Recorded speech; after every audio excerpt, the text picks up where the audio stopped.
Everyone was like, oh, we're going out an 800 faster than your 800 PB. And that was the same thing. I hadn't run an 800 in like 8 years. So on paper, yeah, it does look pretty quick. And I think this race is going to be very, very fast tomorrow.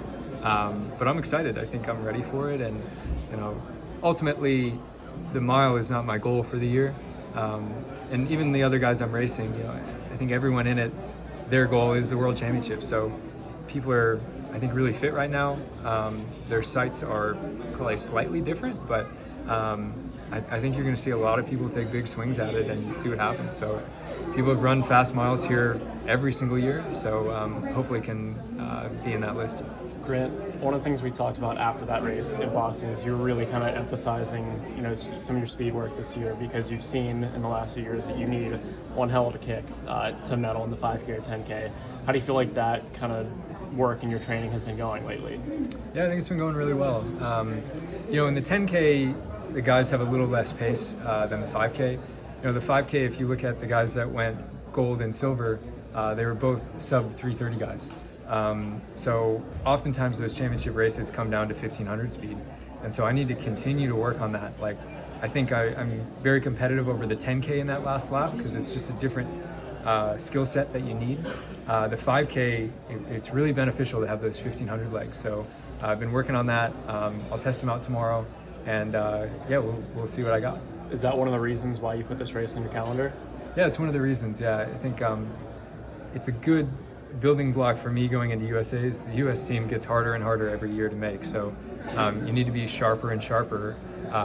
Fortunately and unfortunately, that ultimately isn't the best for probably purely peaking at the World Championship, but that's the reality we're in. It's a hard team to make now. So this is sharpening up. This is getting ready, building confidence.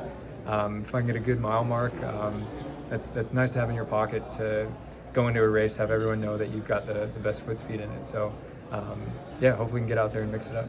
Compared to the 15 and 800 teams, which people are saying are going to be just ridiculously hard to make, how hard do you think that 5K team is going to be to make?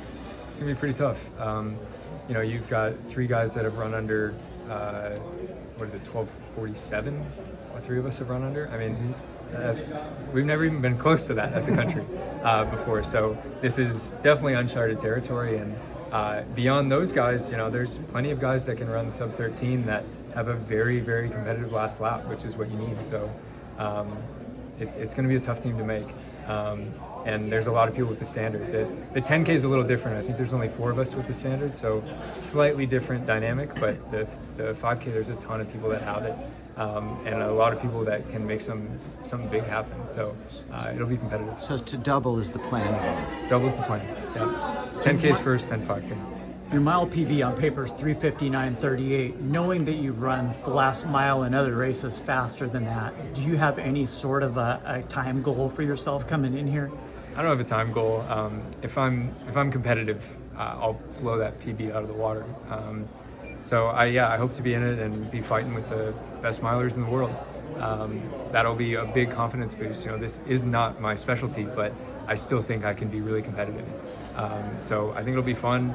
For a long time it was kind of funny just having a PB from high school, but it's probably about time to change it. Yeah. You mentioned finishing speed. You raced and beat Cole Hawker earlier in the year indoors. How much confidence does that give you going into tomorrow in the Bowerman Mile, beating arguably, Olympic champion and one of the best kickers in the world? Yeah, that was a big confidence boost. Yep. Cole has had a really good change of gears ever since he was in high school. So it's been a strength of his forever. And, the reigning gold medalist, that's a guy that has a target on his back for the rest of his career. So it was nice to get a win over him in a race where it came down to the last 100 meters. So that was a big confidence boost. And, I'm now dropping down to his specialty. The 3K was getting closer to my specialty. So it'll be a really good experience to mix it up with him again. And maybe the guys will meet me at 10K next time, but we'll see. Yeah. Thank you so much.